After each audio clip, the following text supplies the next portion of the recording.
चलो, स्वागत है आप सभी का एमपी परीक्षा के ऑफिशियल यूट्यूब चैनल पर। देखो, कोई भी अगर आप एग्जाम को क्वालिफाई करना चाहते हो ना, एग्जाम में अपना सिलेक्शन पाना चाहते हो, तो सबसे पहले आपको पता होना चाहिए कि उस एग्जाम का लेवल क्या है, उस एग्जाम का पैटर्न क्या है। और उस एग्जाम का लेवल पैटर्न देखने का सबसे बेस्ट तरीका, सबसे अच्छा तरीका है उसके प्रीवियस ईयर पेपर। तो इस सेशन में हम लोग यहाँ पर पटवारी के लास्ट जो एग्जाम हुए थे, जितने भी आपके पेपर हुए थे, वहां पर जितना भी आपका मैथ्स का पोर्शन था, वो मैथ्स का पोर्शन यहाँ पर हम लोग डिस्कस करने वाले हैं। आज की शिफ्ट रहेगी आपकी 9/12/2017 की आपकी फर्स्ट शिफ्ट, पटवारी के 20 सवाल। ठीक है, चलो शुरू करते हैं। जैसे सब पहला सवाल है यहाँ पर आपका, दो समीकरण आपको देखे रखे हैं। समीकरण यहाँ पर कौन कौन से देखे रखे हैं आपको? 2x, ठीक है, प्लस आपका 3y और बराबर आपका 8, और यहाँ पर कितना दे रखा है आपको? 5x प्लस आपका 4y और बराबर आपका 13। आपको यहाँ पर बताना क्या है कि बेटा x की वैल्यू क्या होगी और y की वैल्यू यहाँ पर क्या होगी। देखो, या तो आप विलोपन विधि लगा दो यहाँ पर, अगर विलोपन विधि नहीं लगाना है ना तो कोई बात नहीं, ऑप्शन की आप हेल्प ले सकते हो। कैसे? अगर मैं पहला ऑप्शन उठाता हूँ, विलोपन विधि मतलब x से x को काटो, y से y को काटो और अपने x और y की वैल्यू निकालो। अब देखना ऑप्शन से कैसे करोगे। x की वैल्यू अगर 1 है, y की वैल्यू 2 है, तो यहाँ पर रखोगे 5 और y की वैल्यू 2, मतलब 4 दूनी 8। क्या आपको 13 मिल रहा है? बिल्कुल मिल रहा है, कंडीशन सेटिस्फाई। यहाँ पर x की वैल्यू 2 मतलब 1, 2 एकम 2, और यहाँ पर y की वैल्यू 2, 3 और 2 आपका 6। क्या आपको 8 मिल रहा है? बिल्कुल मिल रहा है, यहाँ भी condition satisfy. Option number A सवाल का क्या हो जाता? Correct answer. अगर दूसरा भी रखते कि यहाँ पर 5 मिलता है, यहाँ पर 4 मिलता, बेटा 9 होता है और आपको चाहिए 13, गलत हो जाएगा। अगर यहाँ पर 0 हो जाएगा तो 4 दूनी 8 होगा, अभी भी गलत। यहाँ पर आपका ये भी गलत, मतलब सारे ऑप्शन आपके गलत हो जाएंगे। ऑप्शन नंबर यहाँ पर ए सवाल का क्या हो जाएगा? Correct answer. ठीक है, अगला अगर हम लोग सवाल देखें आपके, अब देखना कितना सिंपल सवाल था कि एक बहुभुज जिसकी भुजाएं 8 हो, एक बहुभुज जिसमें 8 भुजाएं हैं, कौन सा बहुभुज कहलाता है? भाई, त्रिभुज में 3 भुजाएं होती है, चतुर्भुज में 4 होती, पंचभुज में 5, षटभुज में 7 और सप्तभुज में 7 और षटभुज में 6 और अष्टभुज में आपकी 8। अष्टभुज मतलब 8, षटभुज मतलब 6, पंचभुज मतलब 5 और दशभुज मतलब 10। आपका आंसर कौन सा हो जाएगा? ऑप्शन नंबर ए सवाल का करेक्ट आंसर। ठीक है, अगला अगर आप लोग सवाल देखोगे यहाँ पर, ठीक है, अगला अगर सवाल देखोगे, वह सबसे छोटी संख्या ज्ञात करो जिससे जब 1575 को गुणा करोगे तो गुणनफल आपका पूर्ण वर्ग हो जाएगा। देखो, जब भी ऐसे सवाल आए ना, जब भी ऐसे सवाल आते हैं आपके सामने, तो बेटा कुछ मत करो, यहां पर आप इनके फैक्टर निकालने लगो। इनके फैक्टर भी कैसे निकालने? आपको परफेक्ट स्क्वायर जैसे, मतलब अगर मैं आपसे बोलूं कि 25 का इसमें डिवाइड दूं तो आप क्या बोलोगे? 25 6 150, ठीक है, 25 6 आपका 150 और 25 3 आपका 75। 25 अपने आप में एक 5 का स्क्वायर हो जाएगा। अब अगर 9 से डिवाइड दोगे, 9 मतलब 3 का स्क्वायर हो जाएगा, कितनी बार जाएगा? 7। भाई साहब, ये भी स्क्वायर था, लेकिन कमी काय की थी? 7 की। 7 कोई परफेक्ट स्क्वायर नहीं होता। 7 में अगर एक और 7 का मल्टीप्लाई करोगे तब जाकर आपका ये क्या बनेगा? Perfect square. ठीक है, तो उस हिसाब से आपका ऑप्शन नंबर सी सवाल का करेक्ट आंसर होगा। ठीक है, जो लोग भी क्लास में नए जुड़े हो, एक बार आप लोग शेड्यूल देख लो। पर डे आपकी एमपी परीक्षा के official YouTube channel per day आपके इस शेड्यूल के अकॉर्डिंग आप लोगों की क्लास चलती है। 12 से 1.5 आपकी पर डे यहाँ पर मैथ्स की रहेगी आपकी। ठीक है, 1.5 से 2.5 आपकी पर डे रीजनिंग की, और 2.5 से 3.5 आपकी इस वीक में, सप्ताह में 3 दिन यहाँ पर साइंस की क्लास रहेगी। ठीक है, अगला अगर हम लोग सवाल की बात करें, अगले अगर सवाल को देखें तो यहाँ पर क्या देखे रखा है आपको? यदि 8075 को 2 अंकी संख्याओं के गुणनफल के रूप में लिखा जाए, मतलब कोई संख्या होगी जिसका मल्टीप्लाई जब आप करोगे तो आपको क्या मिलेगा? 8075। तो इन संख्याओं का योगफल बताओ, और संख्या दोनों कैसी होनी चाहिए आपकी? 2 डिजिट। 2 डिजिट। तो ऐसे सवालों को सबसे पहले सॉल्व करने के लिए बेटा आपको फिर से इन्हें उठाना पड़ेगा। 18075, ठीक है, इनमें यहां पर मल्टीप्लाई कर दो। किसका? 5 का करोगे, 5 एकम 5, 5 6 30, ठीक है, 5 एकम 5, 5 5 25। 5 का करोगे तो कितनी बार आएगा? 5 3 15, ठीक है, 5 3 15, तो यहाँ पर कितना जाएगा? 1, 5 दूनी 10, 5 3 15, 323। ठीक है, अब यहाँ पर किससे दोगे आप?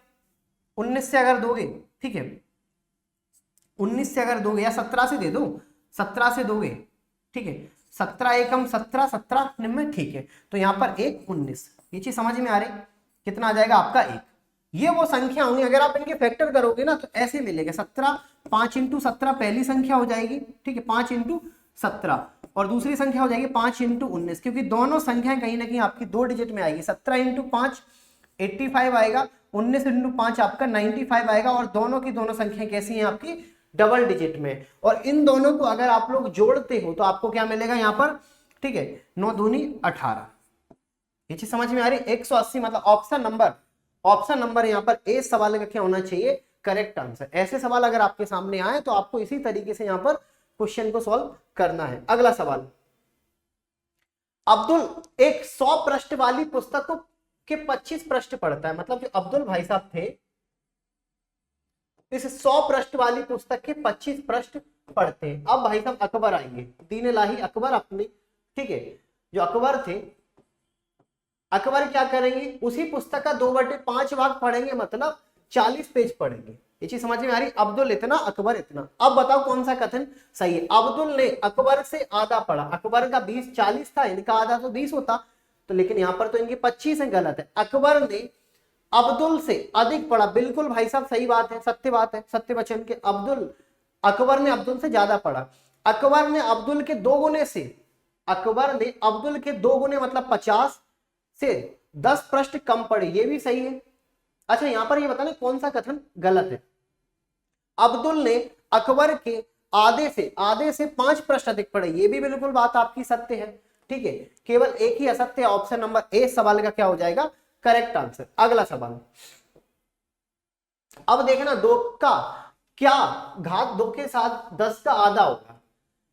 अब ये तो बड़ी समस्या वाली बात है कि कौन सा आपको आंसर दिख रहा है कि 2 की पावर 10 है ना, 2 की पावर 10।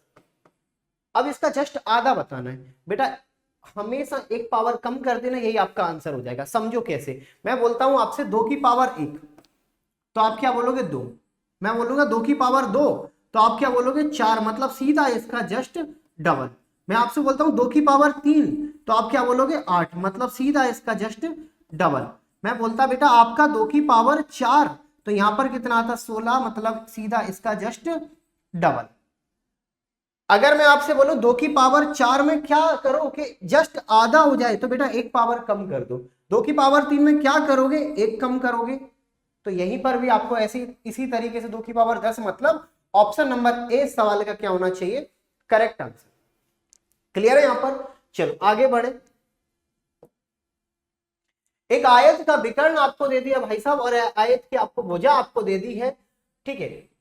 एक भुजा 63 है, एक भुजा क्या है 63, और यहां पर आपका आयत का विकर्ण आपको दे दिया कितना 65। आयत आपको बताना कि आयत की दूसरी भुजा की लंबाई क्या होगी, बताओ यार। सबसे पहले तो आपको पता होना चाहिए कि यहां पर आपका जो भी होगा वो क्या हो जाएगा, चौड़ाई, ठीक है, ये लंबाई ये चौड़ाई, और ये होगा 90 डिग्री। या तो आपको ट्रिपलेट्स याद होने चाहिए, राइट एंगल ट्राइंगल के सारे ट्रिपलेट्स याद होने चाहिए। नहीं याद है तो कोई टेंशन लेने वाली बात नहीं, आप कुछ मत करो, आप यहाँ पर 65 का स्क्वायर करो और उसमें से माइनस कर दो आपका 63 का स्क्वायर, ठीक है, तब जाकर आपको क्या मिल जाएगा यहाँ पर 20 स्क्वायर। ये चीज समझ में आ रही? मतलब आपने क्या लगाया, आपने लगाया पाइथागोरस थ्योरम। तो यहाँ पर आपका जो आंसर आएगा 65 का स्क्वायर करोगे, या फिर एक और शॉर्टकट मैंने आपको बताया कि जब भी कोई नेचुरल या ऑड कंसेक्यूटिव नंबर होते हैं इनका आपको मल्टीप्लाई करना होता है, ठीक है, तो आप क्या करोगे ए स्क्वायर प्लस बी स्क्वायर। मतलब ये फॉर्मूला आपको दिख रहा होगा कौन सा वाला, एक बार प्लस में चीजें जाएंगी और एक बार चीजें आपकी माइनस में जाएंगी। मतलब बेटा आप इन्हें बोल सकते हो ए स्क्वायर माइनस आपका बी स्क्वायर। ये चीज समझ में आ रही? बस भाई साहब शुरू हो जाओ, एक बार इन्हें जोड़ दो, जोड़ दोगे तो कितना आएगा आपका 5 और 3 8, ठीक है, और 6 दूनी 12। बेटा इनको एक बार घटा दो, 5 में से 3 जाएगा 2, बेटा इनका गुणा कर दो, 8 दूनी 16, ठीक है, एक कैरी करोगे 2 दूनी 4 और 1 5, और यहाँ पर 2 एकम 2। अब आया कोई समझ में? तो भाई साहब ये है आपका बी स्क्वायर के बराबर, मतलब 256। 256 मतलब ऑप्शन नंबर सी सवाल का क्या होना चाहिए यहाँ पर, करेक्ट आंसर। क्योंकि बेटा पता होना चाहिए बी बराबर कितना हो जाएगा आपका 16। 16 का वर्ग होता है आपका 256, 15 का 225, 16 का 256, 17 का 289। अगला सवाल, अब ये देखो औसत निकालो। पिछली बार आप लोगों ने कांस्टेबल के पेपर में भी देखा होगा, हर शिफ्ट में ऐसे सवाल जरूर आए थे, और इनको हमने 2 तरीके से सॉल्व किया था। पहला तो ये भाई देसी अंदाज अपना जोड़ के डिवाइड दे दो जितने भी आपके पास नंबर हैं। दूसरा क्या कि दूसरा ये कि यूनिट डिजिट पर काम करूं, मतलब कितने नंबर 1 2 3 4 5 2 5, ठीक है, इनका यहाँ पर 5 का मल्टीप्लाई कर दो तो इकाई का अंक वही आएगा जो आपका इनको जोड़ने पर मिलेगा। यहाँ पर 0 आएगा, यहाँ पर 0 आएगा, यहाँ पर, अरे यार ये तो सब 0 ही है, कोई दिक्कत नहीं। अब ये कॉन्सेप्ट मत लगाओ क्योंकि इकाई का अंक हर जगह आपका रिपीट हो रहा है। तो यहाँ पर 7 दूनी 14, 7 3 21, 21 21 और 8 29 और एक आपका 30, 30 मतलब 3 कैरी करोगे, 3 और एक 4 और एक 5 और एक 6, 6 और 4 10, यही आएगा। कितने नंबर है भाई साहब आपके 1 2 3 4 5, 5 से डिवाइड दोगे तो कितना आंसर आना चाहिए आपका 20, मतलब ऑप्शन नंबर डी सवाल का क्या होना चाहिए करेक्ट आंसर। पहले तो आप इन्हें ऑप्शन से निकालो, जो मैंने आपको यूनिट डिजिट कॉन्सेप्ट सिखाया है ना, पहले आप वो लगाओ यहाँ पे, अगर वो नहीं लग पाता ना फिर कोई बात नहीं, अपना जोड़ के इन्हें डिवाइड दे मारो, सड़े गले गले सवाल है, ज्यादा दिमाग नहीं लगाना है। अब क्या करोगे भाई साहब, स्क्वायर कर दो दोनों साइड 625, ठीक है, और यहां पर कितना आएगा 125, यहां पर कितना आएगा एक्स स्क्वायर और यहां पर कितना आएगा 5, ठीक है। किससे करोगे, कर दे यहाँ पर 5 से काटोगे कितनी बार जाएगा 5, तो बेटा यहाँ पर एक्स स्क्वायर बराबर कितना आएगा 25, यही आएगा, मतलब एक्स बराबर एक्स स्क्वायर बराबर कितना आएगा 5 का वर्ग, यही आएगा। तो क्या बताओगे, समीकरण का मूल्यांकन करें, मूल्यांकन कर दिया, ऑप्शन नंबर ए सवाल का क्या हो जाएगा मूल्यांकन, ठीक है। चलो आगे बढ़े। अब देखना यहां पर भाई साहब x और y का मल्टीप्लाई करोगे तो कितना मिलेगा 14, y और z का मल्टीप्लाई करोगे तो यहां पर कितना मिलेगा 10, z और x का मल्टीप्लाई करोगे तो यहां पर कितना मिलेगा 35। ये चीज समझ में आ रही बेटा, कब पॉसिबल होगा, मेरी बात मान लो, यहां पर कर दो क्या 7 × 2, मतलब x की वैल्यू 7 और y की वैल्यू 2, तब जाकर आपको मिलेगा 14, और यहां पर कर दो 2 × 5, मतलब y की वैल्यू 2 और z की वैल्यू कितनी हो जाएगी 5, तब आपको मिलेगा कितना 10। यहां पर कर दो क्या z मतलब आपने कितना माना 5 और x कितना माना था आपने 7, क्या इनका बराबर 35 मिल रहा है, बिल्कुल भाई साहब आपने कमाल कर दिया, मतलब कंडीशन आपकी सेटिस्फाई हो गई। ये चीज समझ में आ रही, क्या बताना है आपको, सबके जोड़ बताने, मतलब x बराबर कितना है आपका 7, y बराबर कितना हो जाएगा 2 और z बराबर कितना हो जाएगा आपका 5। तो आंसर कितना आ जाएगा, ऑप्शन नंबर सी सवाल का क्या होना चाहिए करेक्ट आंसर, ठीक है। चलो आगे बढ़े। अब ये एक बार आप लोग देख लो, ठीक है, अगर अभी तक आप लोगों ने परीक्षा एप्लीकेशन को इंस्टॉल नहीं किया है तो भाई सबसे पहले जाओ प्ले स्टोर पर, थोड़ा सा डाटा खर्च करो और परीक्षा एप्लीकेशन को आप इंस्टॉल करो, और इंस्टॉल करने के तुरंत बाद आप इसे दे देना 5 रेटिंग। इसके बाद आपको क्या करना है, आपको भी पता है कोई भी अगर आप एग्जाम निकालना चाहते हो तो सबसे ज्यादा जरूरी है उस एग्जाम की आपको प्रैक्टिस करना, ठीक है। और प्रैक्टिस कैसे करना है, परीक्षा एप्लीकेशन पर जाओगे तो यहाँ पर कैटेगरी सिलेक्ट करोगे आप पीईबी व्यापम, और यहाँ पर आपको पटवारी की, ठीक है, टेस्ट पेपर यहाँ पर आपको मिल जाएंगे। एक रेफरल कोड यूज कर लेना तो आप लोगों का फायदा हो जाएगा SOMSIR40, इससे क्या मिलेगा बेटा आपको 40% की छूट मिल जाएगी, ठीक है, 40% का आपको डिस्काउंट मिल जाएगा, इससे आप अपने पटवारी की घर बैठे अपनी प्रैक्टिस कर सकते हैं, ठीक है। अगला सवाल, एक पिता और पत्नी की औसत आयु 7 वर्ष पहले 27 वर्ष थी, मतलब हस्बैंड, ठीक है, और वाइफ 7 साल पहले अगर ये दोनों 54 के थे तो आज कितने के हो जाएंगे, 7 दूनी 14, जोड़ दोगे 4 और 4 8, 5 और 1 6, उनका विवाह हुआ था तब, आज की उम्र है इनकी 68, उनका विवाह हुआ था, ठीक है, जब उनका विवाह हुआ था, ठीक है, आज इनके हस्बैंड भी है, बच्चा भी है, ठीक है, और इनकी वाइफ भी है, ये चाइल्ड हो गया, इन सब की 24 है, 24 मल्टीप्लाइड बाई आपका कितना हो जाएगा 3, तो 4 3 12, एक कैरी करोगे 3 दूनी 6 और 1 7, मतलब 72। ये चीज समझ में आ रही, तो बताओ भाई साहब पुत्र कितने का है, पुत्र अपना बड़ा हो चुका है, 2 और 2 आपका 4, मतलब ऑप्शन नंबर डी सवाल का क्या होना चाहिए करेक्ट आंसर, ठीक है। अगला सवाल, अगला सवाल क्या देख के रखा है भाई साहब, लुप्त संख्या ढूंढो, रीजनिंग का सवाल है। देखो कम से कम 18 सवाल आएंगे आपके मैथ्स के, कम से कम, ज्यादा से ज्यादा 19 आएंगे, 1 या 2 सवाल आपका आएगा रीजनिंग का, हर शिफ्ट में पिछली बार आपका यही हुआ था, ठीक है। अब यहां पर देखोगे कितने का मल्टीप्लाई है, गुणा 4 का, यहां पर देखोगे गुणा 4 का, तो यहां पर भी कर दो बेटा क्या मल्टीप्लाई 4, 4 दूनी 8, मतलब ऑप्शन नंबर 20 सवाल का क्या होना चाहिए करेक्ट आंसर, क्लियर है। ऑप्शन नंबर बी सवाल का करेक्ट आंसर। अगला सवाल, एक 300 मीटर लंबी रेलगाड़ी 300 मीटर लंबी रेलगाड़ी 0.4 मिनट में एक खंभे को पार करती है, ठीक है, तो स्पीड बताओ। सबसे पहले आप लोग मुझे स्पीड बताओ। तो आप क्या बोलोगे कि 300 मीटर लंबी रेलगाड़ी है, ठीक है, और यहाँ पर 0.4 में पार करेगी, पॉइंट हटाओगे 0, 25 से काटोगे कितना आएगा आपका, 4 से काटोगे 25, 25 3 75, मतलब 750 मीटर पर मिनट। मैंने सेकंड नहीं बोला, मीटर पर मिनट, ये स्पीड है। अब देखना 300 मीटर की लंबी रेलगाड़ी है, ठीक है, आपको अब बताना है भाई साहब टाइम। 300 मीटर लंबी रेलगाड़ी है, ठीक है, 450 मीटर पुल है, और किस स्पीड से पार किया जाएगा आपका 750 की स्पीड से, और स्पीड भी क्या, मीटर पर मिनट। तो यहां पर आएगा 750 बटे आपका 750। तो आपका आंसर कितना आना चाहिए, ऑप्शन नंबर 1 मिनट, मतलब ऑप्शन नंबर सी सवाल का क्या होना चाहिए, करेक्ट आंसर। क्लियर है यहां पर? चलो आगे बढ़े। अगला सवाल, श्रेणी का 15वां पद बताओ। भाई साहब आपने arithmetic progression, geometric progression, harmonic progression सुना होगा, तो ये आपके अर्थमेटिक प्रोग्रेशन का सवाल है। यहां पर अगर आपको किसी भी टर्म को फाइंड करना है तो आपको पता होना चाहिए a + n - 1 और आपका d।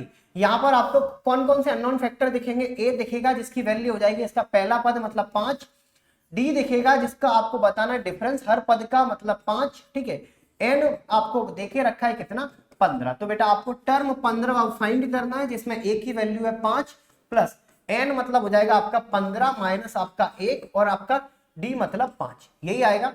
तो यहां पर कितना आएगा 5 प्लस 14 पंजे 70, तो मिलेगा कितना आपको 15वां पद 75। मतलब ऑप्शन नंबर 20 सवाल का क्या आना चाहिए, करेक्ट आंसर। ऑप्शन नंबर 20 सवाल का क्या आना चाहिए, करेक्ट आंसर। अगला सवाल, कुणाल और गणेश की वर्तमान आयु के बीच का जो अनुपात है वो कितना है। ये भाई साहब अपने कुणाल है, ठीक है, और ये गणेश,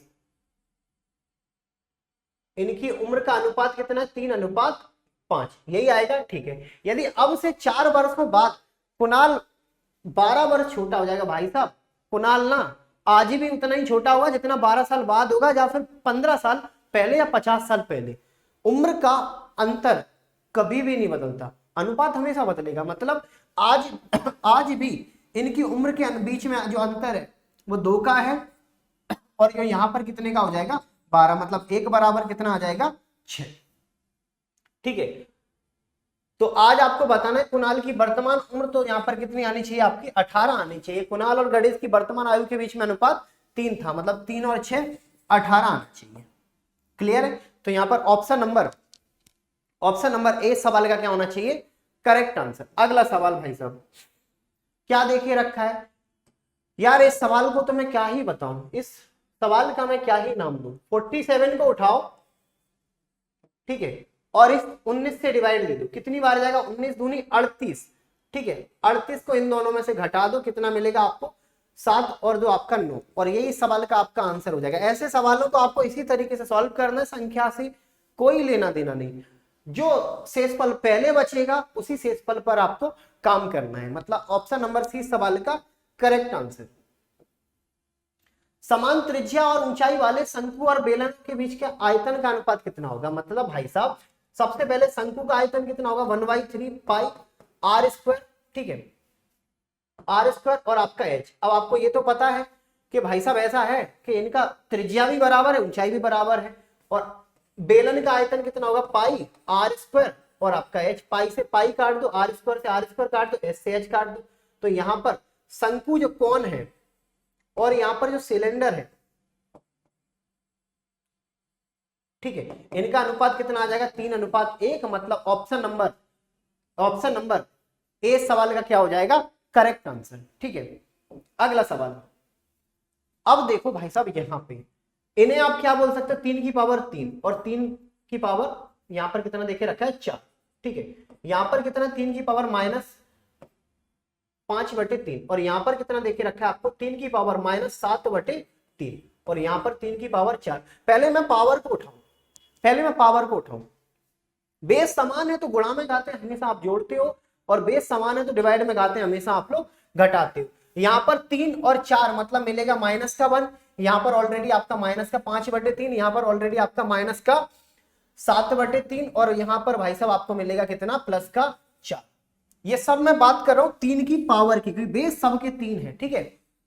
एलसीएम लोगे तो कितना आएगा 3, -3, -5, -7 और 4 3 12, 7 3 10, 5 -15 +12 और बटे आपका 3, मतलब यहां पर कितना मिलेगा आपको, तो यहां पर कितना मिलेगा -3/3, ठीक है। तो यहां पर कितना मिलेगा -1 मतलब भाई साहब आपको मिलेगी माइनस की पावर।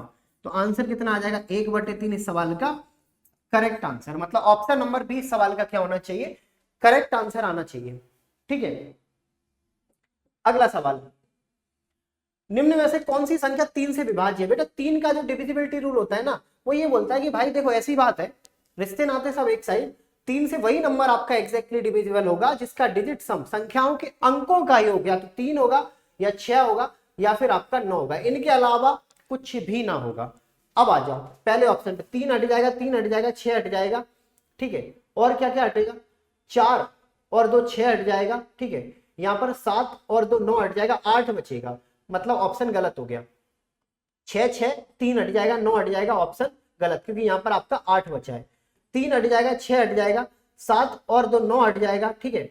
8 और 4 12 हट जाएगा, यहाँ पर बचेगा 5, ये ऑप्शन गलत। अब अल्टीमेटली आपके पास एक ही ऑप्शन बचेगा, उसको आपको राइट करना पड़ेगा। देख लेते हैं, 6 हट जाएगा, 4 और 2 6, बिल्कुल ऑप्शन नंबर डी सवाल का करेक्ट आंसर होगा। आपको इसी तरीके से ऐसे सवालों को सॉल्व करना है। अगला सवाल, भाई साहब ये तो रीजनिंग का है, फिर भी हम लोग सॉल्व करेंगे, कोई बात नहीं।